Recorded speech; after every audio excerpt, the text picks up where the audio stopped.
Okay, I'm honestly just so fascinated by this case. What really struck me from the sources is, well, just how many layers of mystery there are around Elisa Lam's disappearance and death at the Cecil Hotel. It's deeply puzzling. Yeah, and I think our goal for this deep dive really is to dig into the official findings, but also those, glaring questions and all the speculation that's still swirling around. Hmm. We're talking about a young Canadian student vanished in LA and then found in probably the most unexpected and, frankly, disturbing place imaginable, a water tank on the hotel roof. It really is a baffling case. So Lisa Lam, she was a student visiting from Vancouver. Her body was discovered February 19th, 2013. Right. And that discovery in the water tank at the Cecil Hotel, it only happened because guests started complaining about, well, problems with the water. Low pressure, funny taste. Ugh. Yeah, she'd been reported missing earlier that month, hadn't she? That's right. So our objective for you today is really to distill the most important bits of information, the key knowledge from our sources, to give you a concise but thorough understanding of this real enigma. Let's do it. So let's set the scene first. Elisa Lam's journey. She's 21, a student at the University of British Columbia. She's on this solo trip down the West Coast. Traveling by Amtrak, eh? Yeah, exactly. San Diego, heading towards Santa Cruz eventually. But her parents, understandably, were worried about her traveling alone. So they had this deal, a compromise. Okay. She had to check in with them every single day, no exceptions. Right, which makes sense. Right. She gets to Los Angeles on January 26, 2013, checks into the Cecil Hotel a couple of days later, the 28th, Hmm. and her parents start getting really concerned when she doesn't check in on January 31st. That was the day she was actually scheduled to check out. Ah, okay. So that failure to check in was the trigger. Exactly. That's what prompted them to call the LAPD. Now, what jumps out almost immediately from the sources is this pattern of, well, what's described as Elisa's odd behavior leading up to when she disappeared. It's almost like you see this escalation. Yeah, Apparently, she was escorted off a TV show taping before she even got to the Cecil because she was acting uh, erratically. right. And then at the hotel itself, the manager, Amy Price, she mentioned Elisa, was originally put in a shared room, like a hostel-style room. Uh-huh. But she had to be moved to a private room pretty quickly. Her roommates complained Complained about what specifically? about her odd behavior, things like locking them out of the room, leaving these strange notes for them, saying things like, go away, go home, get out. Wow, okay. Pretty concerning. Yeah, these early signs sort of painted a picture of her mental state potentially deteriorating, which, as we know, became a really central, though, highly debated part of the official theory later on. It really highlights that tragic mix of a personal health crisis and this completely baffling public mystery. Absolutely. But then, interestingly, you have Katie Orphan, the owner of the last bookstore. Yeah. She was one of the last people known to have seen Elisa alive. Yeah, okay. And she noted that Elisa was actually buying gifts, souvenirs for her family back home. Ah, so that suggests she fully intended to go back, had plans to return. It seems like it. That's what Katie Orphan thought. Makes the whole picture more complex. It really does. It's a very conflicted image. And then, later that same day, hotel staff saw Elisa in the lobby. Apparently, she was shouting, "I'm crazy, but so is LA." Oh, wow. Yeah. And she was asked to leave a restricted area meant only for guests. So all this behavior kind of culminates in what became the linchpin piece of evidence, didn't it? That infamous surveillance video from the elevator. Oh, absolutely. That footage, it's grainy, pixelated, but it shows Elisa acting incredibly strangely. You see her pushing all the buttons for the floors. She steps in and out of the elevator cab like she's hiding or looking for someone, peering down the hallway. Yeah, the hand gestures, too. Very strange. Random hand gestures, exactly. And at times, it really looks like she's talking to someone or maybe hiding from someone just outside the elevator's view. But here's the thing nobody else has ever seen on that camera. Chilling. And the impact of that video, I mean, it was huge, wasn't it? It wasn't just evidence. It became this global thing. Totally. It went viral almost instantly. Tens of millions of views. Yeah. It sparked this massive worldwide fascination and just a flood of theories online about what might have happened to her. It really pushed the case into the spotlight in a way few missing person cases are. Definitely. So that baffling elevator video gets viral, theories are flying everywhere. But then about 2 weeks after the police released that footage, the focus shifts dramatically from missing person to something much darker. Yeah, that's when the hotel guests started complaining. Right. Recording low water pressure and this really weird taste in the tap water. You can just imagine how unsettling that must have been. Absolutely grim. Eh. So this led a maintenance worker, Santiago Lopez, to investigate on February 19th, 2013. Oh. He goes up to the rooftop where the water tanks are. And there, in one of the tanks, he finds Elisa Lam's body, naked, floating face up about a foot from the top. Oh my God. Her clothes, her personal belongings were apparently floating in the water near her. And to get her body out, they actually had to drain the entire tank and cut a hole in the side. Just horrific. A truly horrific discovery. And then came the official conclusion, the autopsy report everyone was waiting for. What did it say? The official ruling was accidental drowning. Accidental. Yes.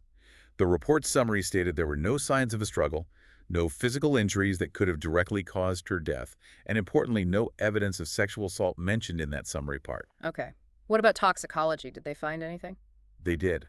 The tox report shows she had consumed prescription medications, likely the ones for her diagnosed bipolar disorder. Right. But crucially, no alcohol, no illegal drugs were found in her system. But wasn't there something about the levels of her medication? Yes, exactly. Forensic analysis determined the levels of her bipolar meds were actually lower than they should have been based on her prescription, which suggested she might not have been taking them properly or maybe stopped taking them. Right. So the implication there is that her mental state could have been, well, significantly compromised, making her more vulnerable even before the elevator incident. That seems to be the implication the authorities leaned into. And her sister did confirm, didn't she, that Elisa had a history of sometimes not taking her medication and that this had led to problems before. Yes. Her sister confirmed that not taking her medication properly had previously led to episodes involving hallucinations, delusions, paranoia, even hospitalizations. Okay, so this clearly ties into the authorities' main theory about what happened then. It absolutely does. The leading theory from the authorities was that Elisa likely experienced a severe psychotic episode, consistent with bipolar I disorder, which is the more severe form. Right, where reality gets blurred. Exactly. Where disorganized thinking, as they put it, makes it really difficult to tell, fantasy from reality. They concluded her behavior in the elevator was consistent with previous episodes where she'd felt someone was following her, leading her to try and run and hide. Okay, so that explains the elevator perhaps, but how did they explain her getting into the water tank? That seems like a huge leap. Well, the police put forward a hypothesis. They suggested she might have used the fire escape to get onto the roof, bypassing locked doors. Then, once on the roof, she would have had to climb a ladder up to the platform where the water tanks are, and then another ladder up to the top of the tank itself. That sounds difficult. Very. Their theory was she then somehow got the heavy lid open, jumped or climbed inside, maybe still thinking she was hiding, and then once inside, she couldn't get back out through that hatch on her own. And the nakedness. They suggested she might have removed her clothes while in the water, possibly in a state of disorientation, or maybe even thinking it would help her stay afloat, trying to lighten herself. It's speculative. So accidental drowning possibly linked to this psychotic episode. That's the official line. But as you said, for so many people, that explanation just doesn't sit right. There's this persistent public fascination. Like that reporter said, Lolita Lopez for NBC LA, we know the who, what, when, where, but the why is always the question. Exactly. And the sources we looked at definitely suggest that why is filled with problems. Yeah. A huge challenge to the accidental theory is just the sheer difficulty of getting to that rooftop, let alone into the tank. Right. Santiago Lopez, the maintenance guy who found her, he described needing quite a bit of effort just to reach the tanks. Elevator to 15, then climb stairs to the roof, then you have to turn off a rooftop alarm. An alarm? Yeah, an alarm. Then climb onto a platform where the tanks sit, and then climb another ladder just to get to the tank hatch itself. Wow. That sounds like a real obstacle course, even if you were completely clear-headed. It really does. Yeah.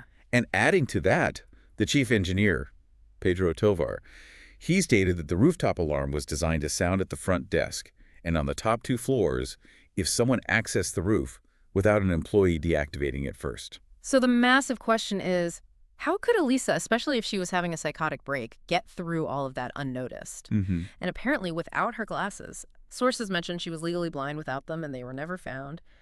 How do you navigate all that?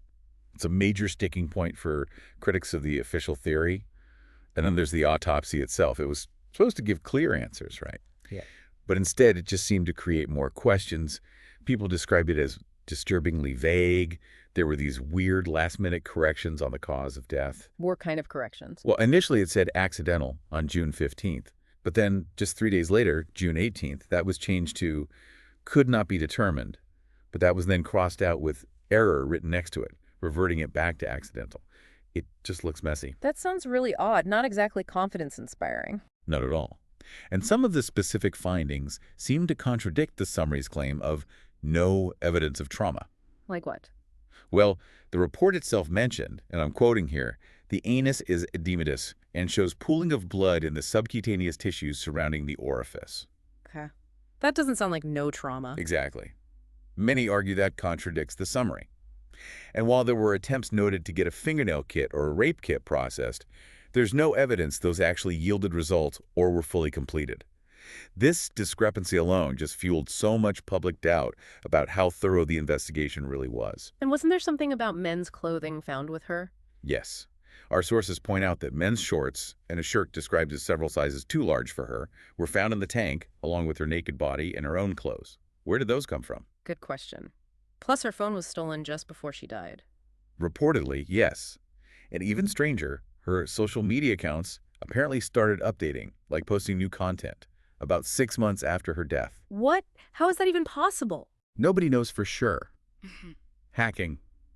Glitch. Something else. It adds another layer of weirdness. Okay, this is getting stranger and stranger. What about the elevator video itself? You mentioned it sparks theories, but was there controversy about the video itself? Oh, yes. A major one. Independent analysts, people online who scrutinized it, they noted that roughly 54 to 55 seconds of the footage seemed to be missing, cut out. Missing. Yeah. And the timestamp on the video was blurred or obscured. Plus, the footage appeared to have been slowed down in parts. Why would they do that? Well, the police said it was maybe edited slightly to make her more identifiable, or perhaps for time, but it immediately led to speculation. The disturbing explanation, as one source put it, was that maybe a person or persons seen with her right before or during that elevator sequence were deliberately edited out. Wow. Okay, you can see why that would fuel alternative theories. Absolutely. And it's no surprise that this stuff feeds into this huge range of alternative ideas from internet sleuths and amateur detectives. Right. Many just flat out reject the accidental drowning idea. They point to how hard it would be to get in that tank alone, especially a heavy lid, and the questions around the autopsy. So they lean towards foul play, murder. Yes, many do. Some point to other unsolved cases in the area, like a young woman named Tina Hong. Similarities there: young, Asian American, found drowned, though on an LA beach. But interestingly, traces of beach sand were reportedly found on Elisa's body, too. Beach sand. How would that get there if she drowned in a rooftop water tank? Another unanswered question. And then you get into the more out there theories. Like what? Well, some sources mention these spirit box sessions. It's a controversial paranormal investigation technique, supposedly allowing communication with spirits via radio frequencies. Okay. And these sessions allegedly claimed Elisa communicated she was drugged by two guys, one described as a fat man in a red shirt, and that they told her to do the weird elevator gestures and to undress on the roof. Uh-huh. Very speculative, obviously. Highly speculative. And then there's just the logical argument some people make. No human is going to subject themselves to drowning as a first option for suicide. If it was suicide, surely there were easier ways available. It's a valid point in terms of probability, I guess. But Elisa's story, it feels like it's not just about her anymore. It's become so tied up with the Cecil Hotel itself, hasn't it? Inextricably linked. That building just looms large. Its sordid past, as the sources call it, is almost a character in this whole mystery. It's got this reputation as one of LA's most supposedly haunted places. Oh, absolutely. And for good reason, sadly. Since it opened back in 1927, the hotel's been plagued by, the number cited as 16 different non-natural deaths and unexplained paranormal events. 16? That's a lot for one building. It is. And it has some chilling connections to other famous dark cases, like the 1947 murder of Elizabeth Short, the Black Dahlia. She was reportedly seen drinking at the Cecil's bar not long before her horrific murder. Wow, I didn't know that connection. And it also hosted some truly infamous guests. Serial killer Richard Ramirez, the Night Stalker, He stayed that? lived there, on the top floor apparently, during his killing spree in 1985. Sources say he'd come back covered in blood, half naked sometimes, and nobody batted an eye because the place was in such disarray back then. That is terrifying. It doesn't stop there. 6 years later, an Austrian serial killer, Jack Unterweger, known as the Vienna Strangler. He stayed there too. hmm He stayed there while on a trip, supposedly writing about crime in L.A., and he murdered 3 sex workers during his stay at the Cecil. Unbelievable. It's like a magnet for darkness. It certainly has that reputation. Mm. And Amy Price, that former hotel manager we mentioned, Yeah. she claimed she personally witnessed or dealt with the aftermath of 80 deaths in the 10 years she worked there, from 2007 to 2017. 80. That number seems astronomical. It's a staggering claim. Really paints a picture of the environment, doesn't it? It really does. Yet, despite all that horror, Amy Price also offered this kind of contrasting view. She said, it wasn't awful to work there, even with the darkness that people like to revisit.